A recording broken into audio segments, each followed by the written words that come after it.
So Trump gave a well-received speech, and even CNN's polls were showing a huge upswing in popularity. Must be time to bring back the vast Russian conspiracy theory.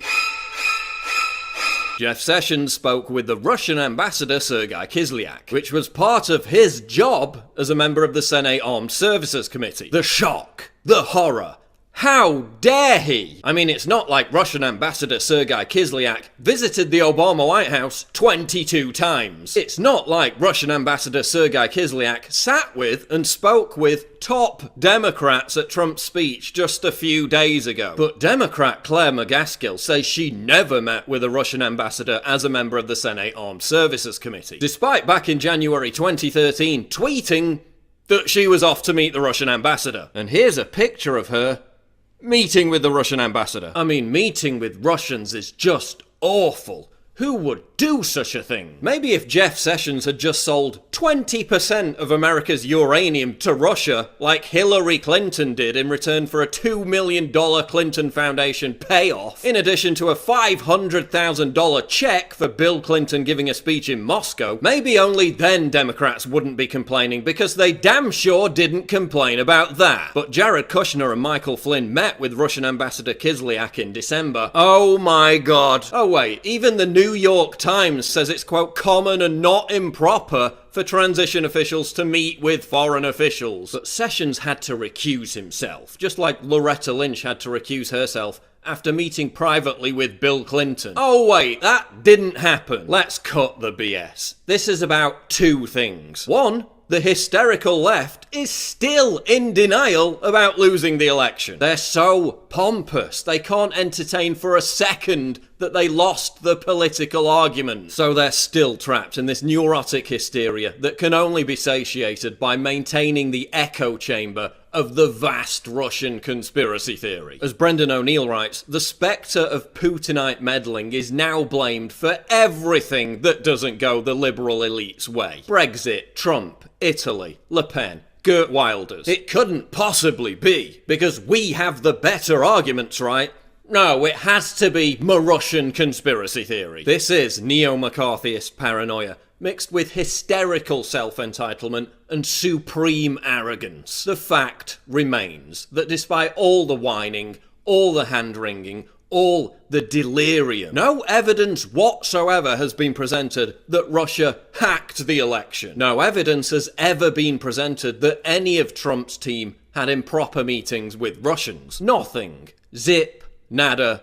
Zilch. And the second aspect of what this is all about, Trump's anti-globalist message and his vow to end unnecessary wars, represents an existential threat to the deep state and the military-industrial complex. You take on the intelligence community, they have 6 ways from Sunday at getting back at you.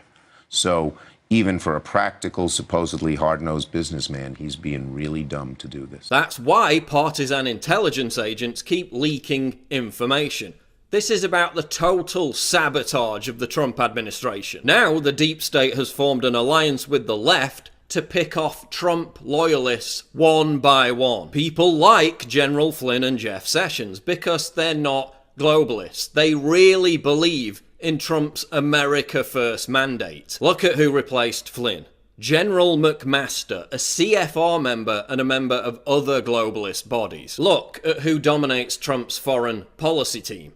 Half of them are Council on Foreign Relations members. Fiona Hill, CFR. Katie McFarland, CFR. Carter Page, CFR. Joel Rayburn, CFR. Kenneth Juster, CFR. Christopher Ford, CFR. Yael Lempert, CFR. I could go on and on. The CFR is the deep state. That's the globalist fifth column within the administration. They're trying to force out loyalists so they can isolate Trump and surround him with globalists, so he's totally ineffectual. Kushner and Bannon will be targeted next, before they try to topple Trump himself. They're so desperate to sabotage Trump, they're even trying to get the author of the fake news Pissgate dossier to testify before the Senate. Barack Obama has also set up a nerve center 2 miles from the White House. According to reports, his goal is to oust Trump from the presidency either by forcing his resignation or through impeachment. This is a concerted effort across the board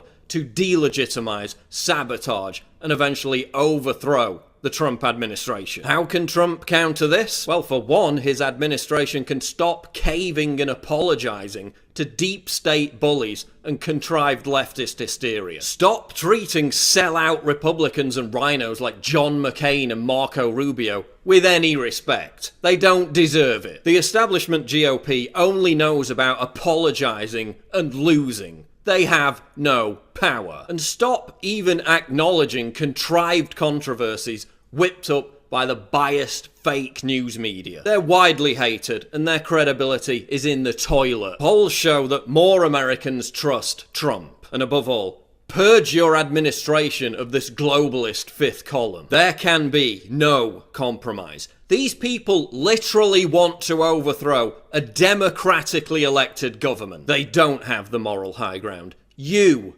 have the moral high ground.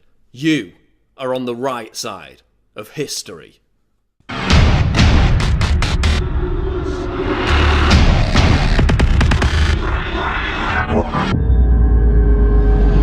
Click the link below to subscribe to the channel, and for more breaking news go to Infowars.com. The Making of the President 2016, how Donald Trump orchestrated a revolution. This is the untold story of how Trump defied all the odds to win the presidency. From former Trump confidant Roger Stone, the inside scoop of how Trump rocked the establishment. Get your signed copy of The Making of the President right now at InfoWarsStore.com.